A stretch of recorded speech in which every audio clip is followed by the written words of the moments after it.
नमस्कार। आज हम बात करने वाले हैं कस्तूरबा गांधी बालिका विद्यालय में निकली वैकेंसी के बारे में, जिसमें कि कुल 479 पद हैं।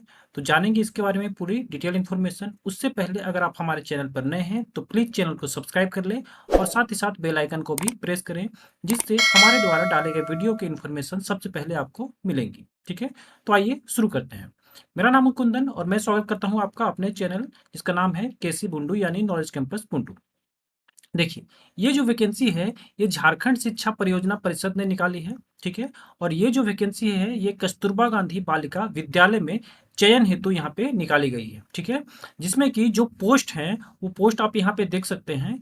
पोस्ट जो यहाँ पे निकाली गई है, वो है पूर्णकालिक शिक्षिका के लिए, पूर्णकालिक लेखापाल सह कंप्यूटर ऑपरेटर के लिए, पूर्णकालिक रसोइया के लिए और पूर्णकालिक चौकीदार के लिए। ठीक है, मैं यहाँ पे आपको एक बात क्लियर कर दूं कि ये जितने भी पद मैंने यहाँ पे बताए हैं, जितने भी वैकेंसी जो यहाँ पे निकाली गई है, वे सभी सिर्फ और सिर्फ महिलाओं के लिए है। ठीक है, तो देखिए यहाँ पे स्टार्ट में कहा जा रहा है कि 203 आवासीय कस्तूरबा गांधी बालिका विद्यालयों में पूर्णतया अस्थायी एवं अल्पकालीन संविदा के आधार पर चयन हेतु योग्य एवं अहर्ताधारी महिला अभ्यर्थियों से निम्न अंकित शर्तों के अधीन शैक्षिक एवं गैर शैक्षिक रिक्त पदों के लिए विहित प्रपत्र में आवेदन दिनांक 27/9/2021 तक अपराह्न 5 बजे तक यहाँ पे मांगी गई है। ठीक है, और यहाँ पे देखिए अब से सिर्फ और सिर्फ 10 दिन ही बाकी हैं, तो आप जल्दी करें। अगर अभी तक आपने ये फॉर्म नहीं भरा है तो, और आपने ये जो जितने भी योग्यता यहाँ पे मैं अभी आपको बताने वाला हूँ, वो सभी आपने योग्यता रखे हुए हैं, तो इस फॉर्म को अवश्य आवेदन करें। ठीक है, देखिए चलते हैं इसके वैकेंसी की ओर।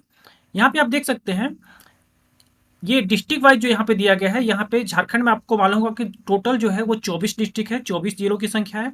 तो 24 जिलों में ये जो है वैकेंसी आई हुई है। ठीक है, तो शुरू करते हैं रांची से, जो कि झारखंड की राजधानी है। देखिए यहाँ पे जो सबसे पहले दी गई है, ये है पूर्णकालिक शिक्षिका महिला के लिए। और यहाँ पे देखिए भाषा, ठीक है, भाषा का अगर आपने भाषा से अगर आपने अपनी ट्रेनिंग पूरी की है शिक्षिका के लिए, तो आप इस पोस्ट के लिए एलिजिबल हैं। ठीक है, तो आप इस पोस्ट के लिए आवेदन कर सकते हैं। देखिए यहाँ पे दी गई है वैकेंसी 9 है। ठीक है, टोटल वैकेंसी है, जिसमें कि यूआर जो कि जनरल के कैंडिडेट हैं वो 5 वैकेंसी है, BC1 के लिए 1 वैकेंसी है, BC2 के लिए यहाँ पर कोई वैकेंसी नहीं है, SC के लिए कोई वैकेंसी नहीं है, ST के लिए 3 वैकेंसी है। यहाँ पे टोटल जो वैकेंसी है वो 9 है। ठीक है, आगे यहाँ चलते हैं पूर्णकालिक शिक्षिका गणित विषय के लिए। तो अगर आपने गणित विषय से अपना ट्रेनिंग पूरा किया है तो आप ये वैकेंसी के लिए एलिजिबल हैं। ठीक है, आगे चलते हैं। यहाँ पे देखिए पूर्णकालिक शिक्षिका विज्ञान के लिए है, पूर्णकालिक शिक्षिका सामाजिक विज्ञान के लिए है। अगला यहाँ पे पूर्णकालिक लेखापाल सह कंप्यूटर ऑपरेटर। ठीक है, अगला यहाँ पे पूर्णकालिक रसोइया के लिए, और अगला है यहाँ पे पूर्णकालिक चौकीदार के लिए। ठीक है, तो इस तरीके से यहाँ पे जितने भी वैकेंसी है आपको यहाँ पे दिखाई देंगी। तो मैं एक एक करके मैं यहाँ को स्क्रॉल करते जा रहा हूँ, आप यहाँ पे देख सकते हैं। ठीक है, सबसे पहले मैंने आपको यहाँ पे दिखाया रांची जिले के लिए। अगला है यहाँ पे देखिए धनबाद जिले का।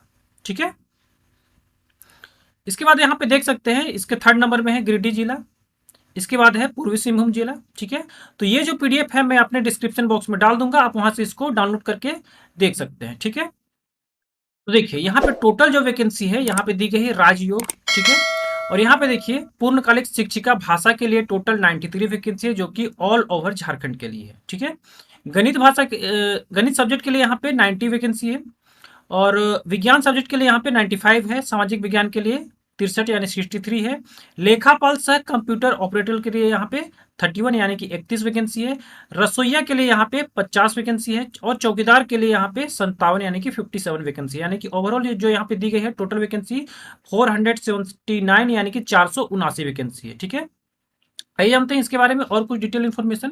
देखिए यहाँ पे कहा जा रहा है कि उक्त पदों पर चयन हेतु आवेदन पत्र जिस जिले से संबंधित रिक्ति हेतु संबंधित जिले के अभ्यर्थी द्वारा जमा किया जा रहा है, वो अपने संबंधित जिले के जिला शिक्षा पदाधिकारी सह जिला कार्यक्रम पदाधिकारी के पदनाम से आवेदन के विहित प्रपत्र में छायाप्रति प्रशिष्ट क पर संलग्न में निबंधित डाक द्वारा संबंधित जिले के जिला कार्यालय समग्र शिक्षा अभियान में अनिवार्य रूप से दिनांक 27/9/2021, देखिए मैं फिर से रिपीट कर दे रहा हूं, इसके जो अंतिम तिथि है वो है 27 सितंबर 2021। ठीक है, इस डेट तक यानी कि इस तिथि तक आपके जो फॉर्म है वह 5 बजे तक इनके पास पहुंच जाने चाहिए। उसके बाद जो है ये आपका आवेदन स्वीकार नहीं करेंगे। ठीक है, यहाँ पे देखिए एक और बात कही गई है कि साधारण डाक से भेजे गए आवेदन स्वीकार नहीं किए जाएंगे। यानी कि अगर आप लिफाफे पे बाई आप टिकट साट के आप साधारण डाक से यानी कि ऑर्डिनरी पोस्ट अगर आप कर रहे हैं तो ये जो है उसको स्वीकार नहीं करेंगे।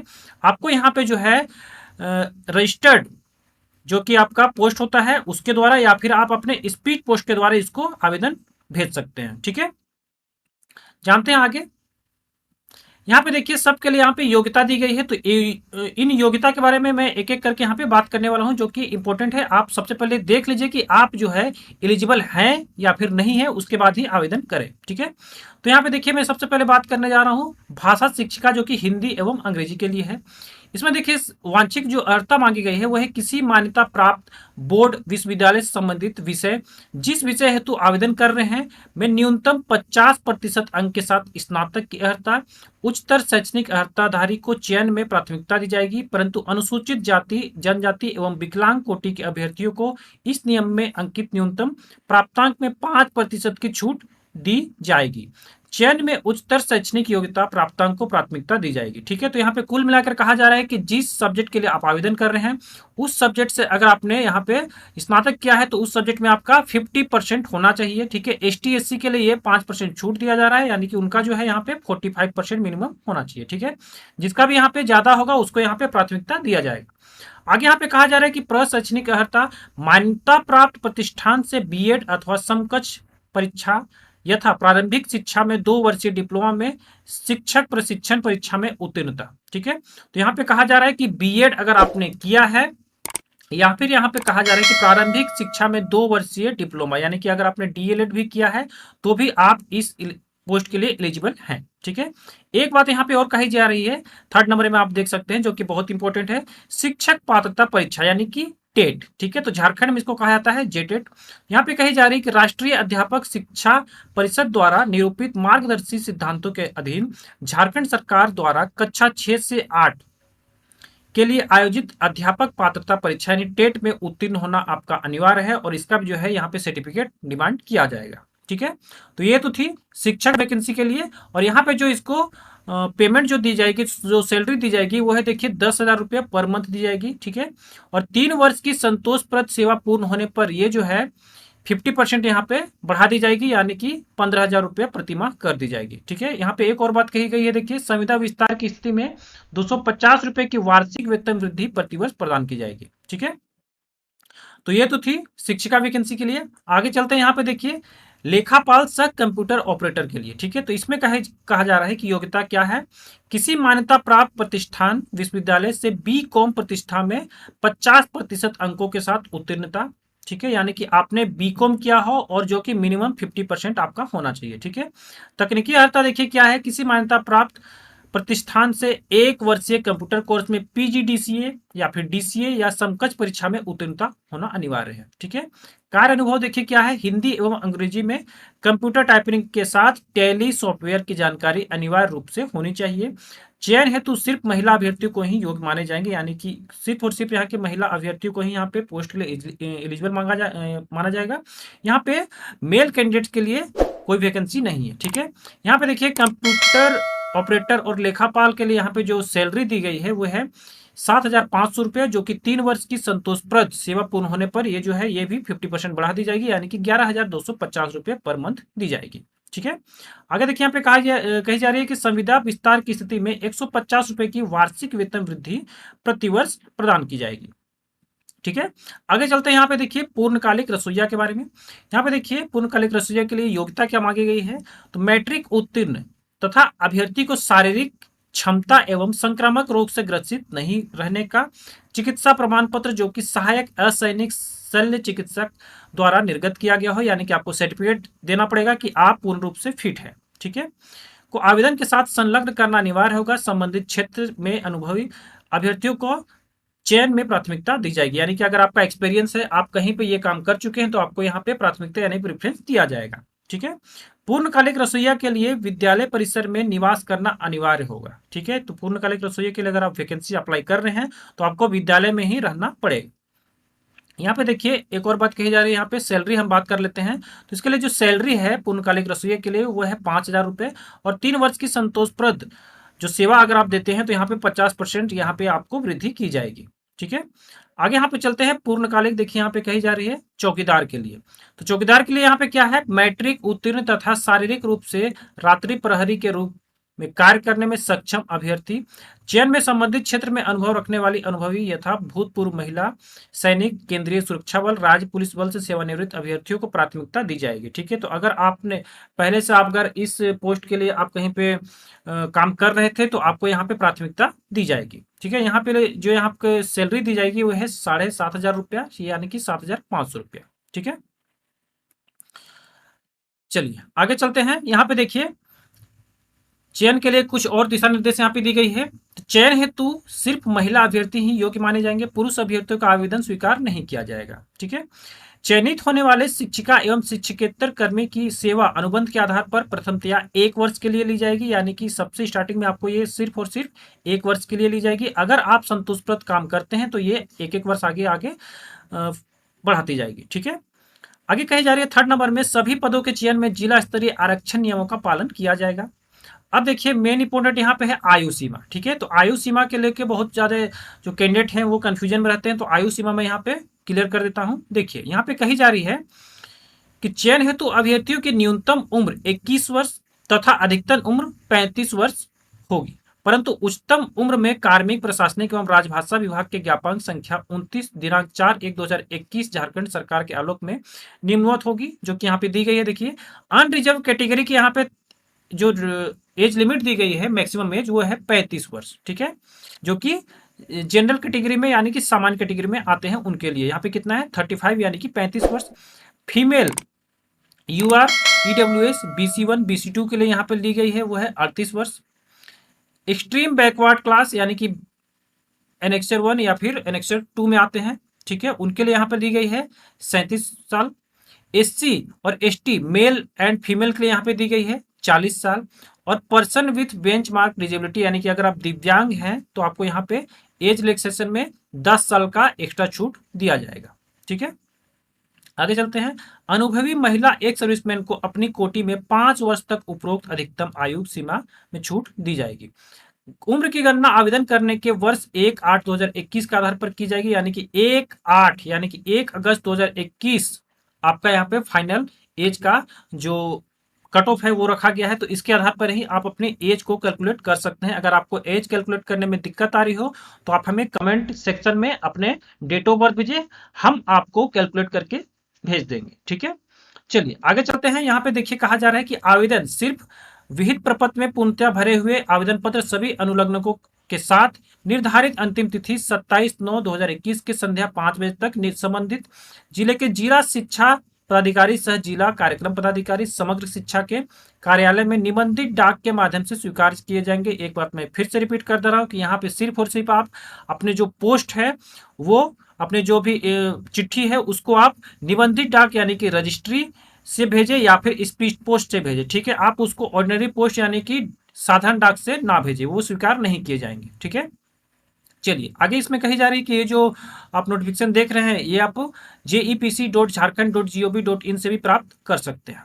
ठीक है, चलिए आगे चलते हैं।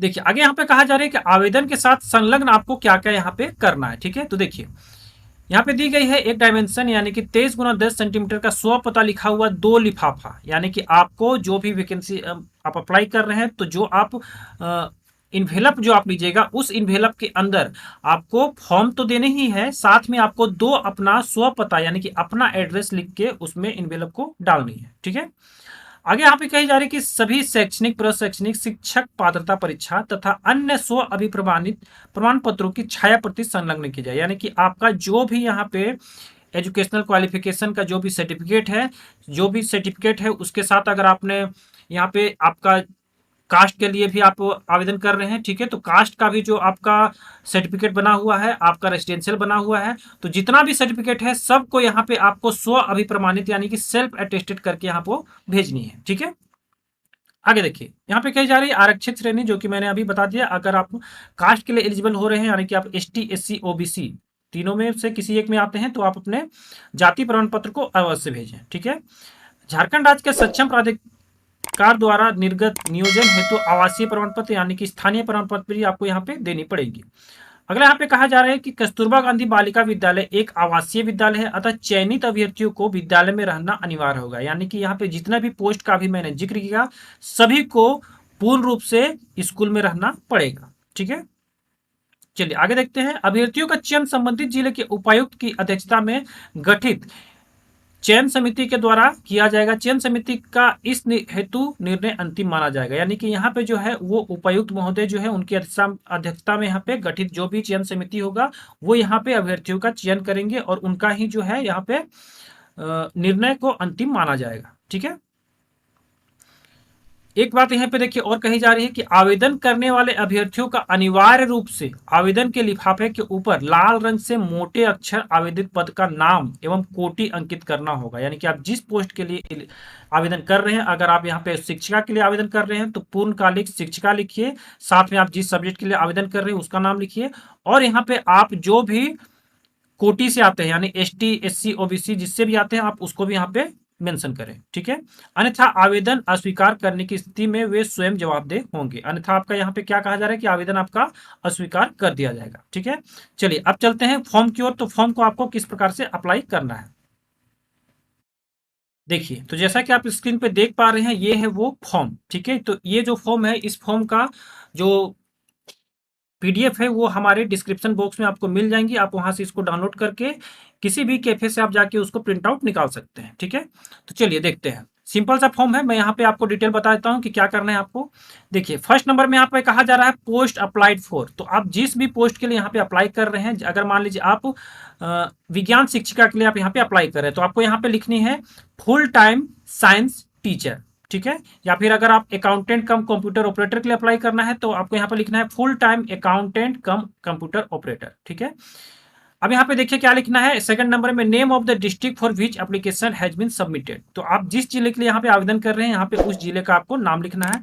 यहाँ का आपको एक फोटो चिपकानी है अपनी। ठीक है। थर्ड नंबर में देखिए यहाँ पे लिखा गया है नेम ऑफ द एप्लीकेंट, यानी कि यहाँ पे आपको देवनागरी लिपि में यानी कि हिंदी में आपको यहाँ पे अपना नाम लिखना है और यहाँ पे इंग्लिश में अपना ब्लॉक लेटर में यानी कि कैपिटल लेटर में अपना नाम लिखना है। ठीक है। फोर्थ नंबर में यहाँ पे कहा जा रहा है कि नेम ऑफ फादर या फिर हस्बैंड। तो अगर आप शादीशुदा हैं तो अपने हस्बैंड का नाम लिखिए या फिर अपने फादर का नाम लिखिए।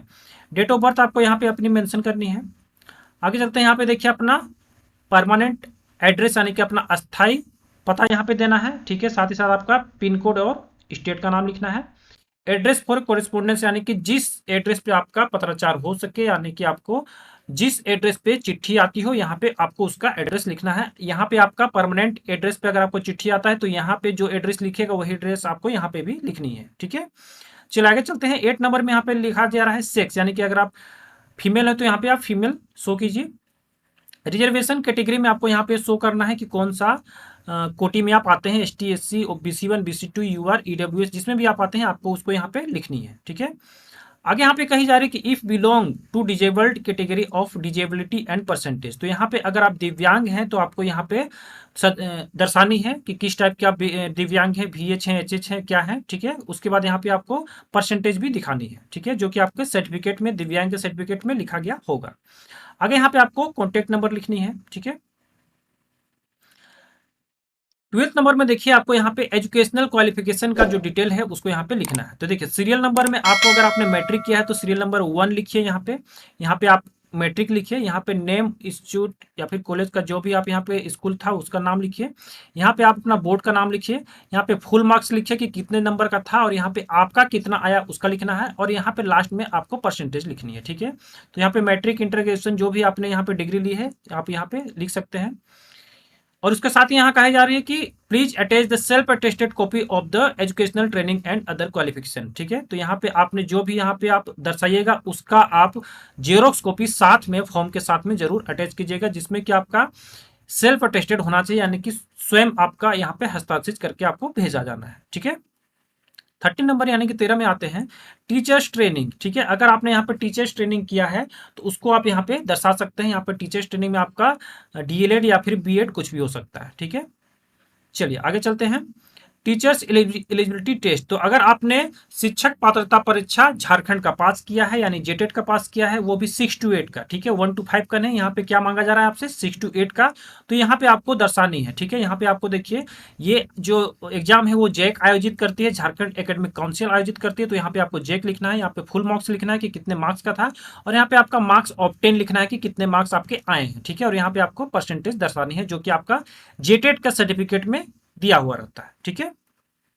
चलिए आगे चलते हैं। यहाँ पे देखिए ये है post accountant cum computer operator के लिए, कि यहाँ पे देखिए कंप्यूटर टाइपिंग का स्पीड आपका कितना है, हिंदी में कितने वर्ड पर मिनट है और इंग्लिश में कितने वर्ड पर मिनट है। यहाँ पे आपको लिखनी है कि आपने टैली कहाँ से किया है, उस इंस्टीट्यूट का नाम लिखना है, और इसके नीचे आपको लिखना है कि कंप्यूटर ट्रेनिंग आपने कहाँ से किया है, ठीक है।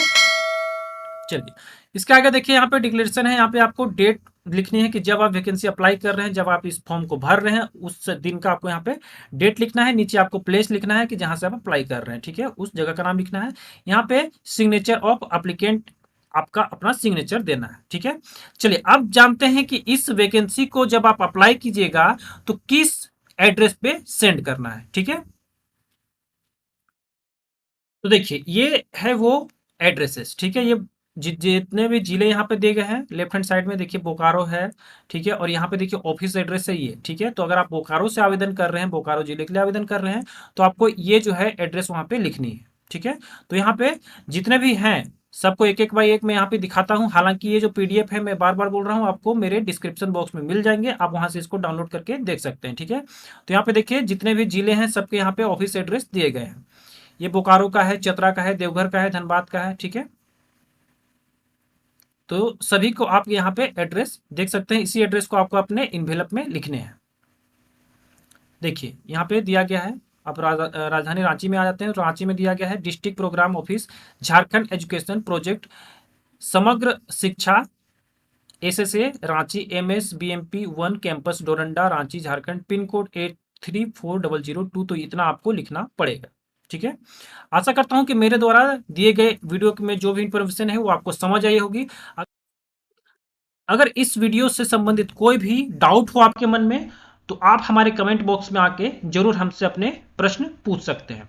अगर आपको वीडियो अच्छी लगी हो तो चैनल को सब्सक्राइब और वीडियो को लाइक और शेयर अवश्य कर दें। धन्यवाद।